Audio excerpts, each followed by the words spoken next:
오늘은 화면에 계시던 워런 버핏의 이야기로 영상을 시작해 보겠습니다. 이분은 버크셔 해서웨이의 회장님이시고 지금까지 찰리 먼거와 함께 투자를 꽤 오랫동안 해왔습니다. 수십 년간 미국 주식 투자를 하시면서 생존해 계신 분입니다. 이런 분이 많지가 않습니다. 그냥 생존해 계시는 게 아니라 수익을 아주 잘 내면서 생존해 계십니다. 그리고 많은 사람들이 그의 시대는 끝났다, 그의 투자 별거 없다, 이런 이야기를 하는 도중에 그가 갑자기 또 하나의 잭팟을 터뜨렸습니다. 바로 게임 회사 투자를 통해서 크게 수익을 거뒀는데요. 지금 버핏옹이 무슨 게임을 하고 있습니다. 과연 이분이 무슨 게임을 하고 있을까요? 스타크래프트, 와우, 디아블로? 그의 동공을 자세히 보니까 모니터에 있는 악마 몇 마리가 보이는 것 같습니다. 그렇습니다. 그는 바로 악마를 만드는 회사 블리자드의 대박 투자를 터뜨리면서 최근에 큰 수익을 거뒀습니다. 기사를 간단히 볼게요. 투자의 기재 워런 버핏 회장이 지난 4분기 블리자드 주식을 주당 66달러에 매입했다고 합니다. 지난 4분기는 이 기간을 말하는 건데요.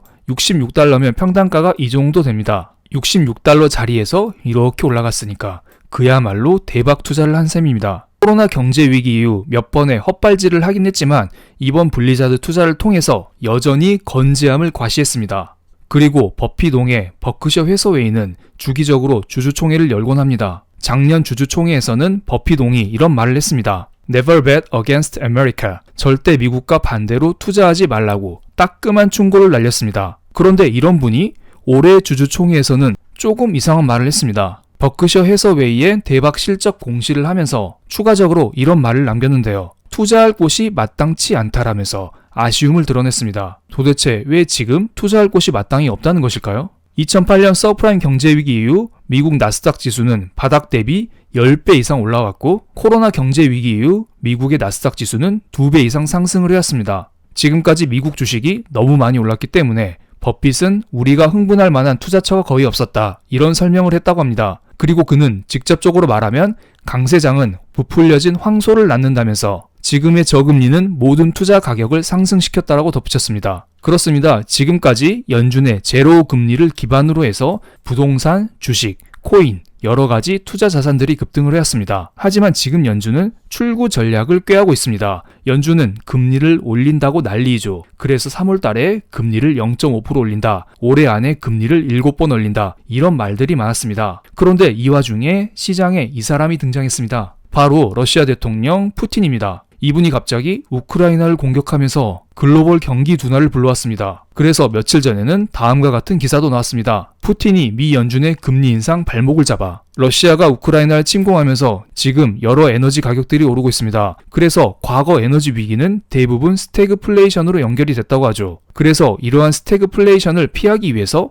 연준이 당장 금리 인상을 하더라도 금리를 덜 올릴 필요가 있다, 감속할 필요가 있다, 이런 주문이 나오고 있다고 합니다. 그래서 연준은 지금 덜 매파적인 발언을 이어가고 있습니다. 최근에 파월 연준 의장은 하원 청문회에 나와서 이런 말을 했습니다. 3월 달에 금리를 올리긴 올리는데 0.5%보다는 0.25% 올릴 것이다. 지금의 우크라이나 사태는 판도를 바꿀 게임 체인저가 될 것으로 보이며 매우 오랫동안 우리와 함께 할 것 같다라고 했습니다. 그만큼 전쟁 이슈를 크게 보고 있다는 것이겠죠. 전쟁이 지속되면 지속될수록 연준 입장에서는 금리를 함부로 올리기에는 어려울 것으로 보입니다. 그렇다면 국채금리와 달러 인덱스를 통해서 지금 경기가 어떻게 둔화되고 있는지, 과연 시장에서는 전쟁 리스크를 어떻게 인식하고 있는지, 이런 것들을 간단히 체크를 해보겠습니다. 미국의 10년물 국채금리는 미국의 경제 상황과 비례하고 미국의 2년물 국채금리는 연준의 금리 인상 의지와 비례를 합니다. 미국의 10년물 국채금리가 이렇게 상승하다가 최근에 꺾이는 모습이 나왔습니다. 바로 러시아가 우크라이나를 침공했기 때문인데요. 시장에서는 전쟁 리스크를 강하게 인식하면서 미국의 10년물 국채금리가 한번 꺾였다, 이렇게 보실 수가 있습니다. 물론 최근에 강한 장대 양봉이 나오기도 했습니다만 아마도 전쟁 리스크가 지속된다면 미국의 10년물 국채금리가 강하게 반등하기에는 어려울 것으로 보입니다. 그리고 경기 둔화가 발생하자 연준 입장에서 금리를 딱히 공격적으로 올릴 필요가 없어지죠. 그래서 미국의 2년물 국채금리도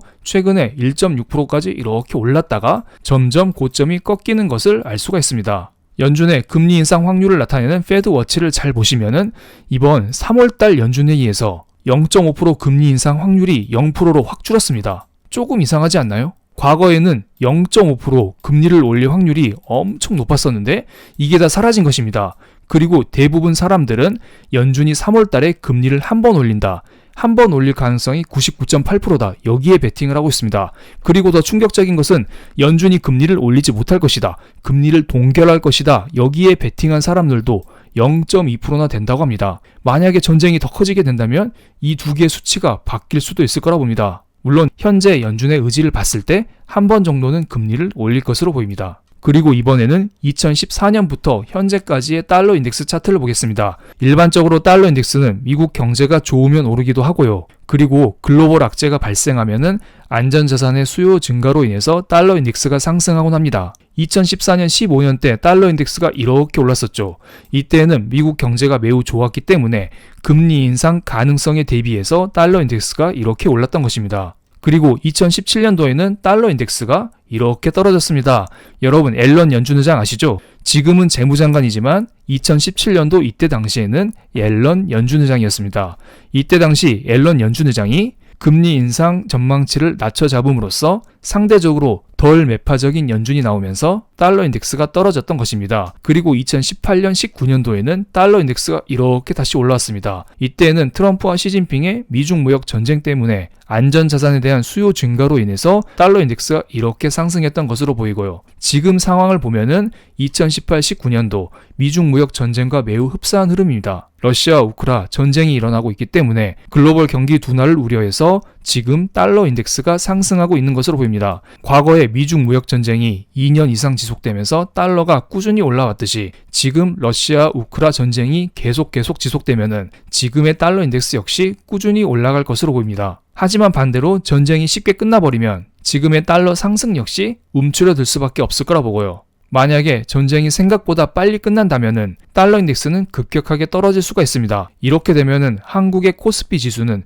반대로 상승할 수밖에 없을 거라 봅니다. 과거 2017년도 연준이 금리 인상 횟수 전망치를 낮춰 잡았을 때 달러가 이렇게 떨어졌었죠. 이때 코스피가 반대로 급등했던 적이 있었고요. 그리고 코로나 경제 위기 때 연준이 돈을 무제한으로 뿌리면서 달러 인덱스가 이렇게 떨어졌었던 적이 있습니다. 그리고 이때 코스피 지수 역시 달러와 반대로 급등했던 적이 있었고요. 그래서 이번에 전쟁만 잘 마무리되면은 한국 같은 신흥국 증시 입장에서는 꽤 괜찮은 흐름이 나올 가능성이 클 거라 봅니다. 그런데 제가 이런 영상을 올려드리면 미국 주식이 짱이야, 미국 주식 투자만 하면 돼, 이런 말씀을 하시는 분들이 계시는데요. 제가 미국 주식이 망한다 이런 의견을 드리는 것은 절대 아닙니다. 미국 주식이 올라야 한국 주식도 같이 오르게 되어 있습니다. 그냥 상대적으로 봤을 때 지금까지 한국 주식이 미국 주식에 비해 너무 힘이 없었습니다. 그런데 만약에 이번 전쟁만 잘 끝난다면은 전쟁 리스크가 잘 해소가 된다면 달러 인덱스가 꺾이면서 한국 증시 역시 기회가 올 수 있다. 이런 의견을 드리는 것입니다. 그렇기 때문에 우리는 전쟁이 어떻게 흘러가는지, 이로 인해서 원자재 가격이 어디까지 오를지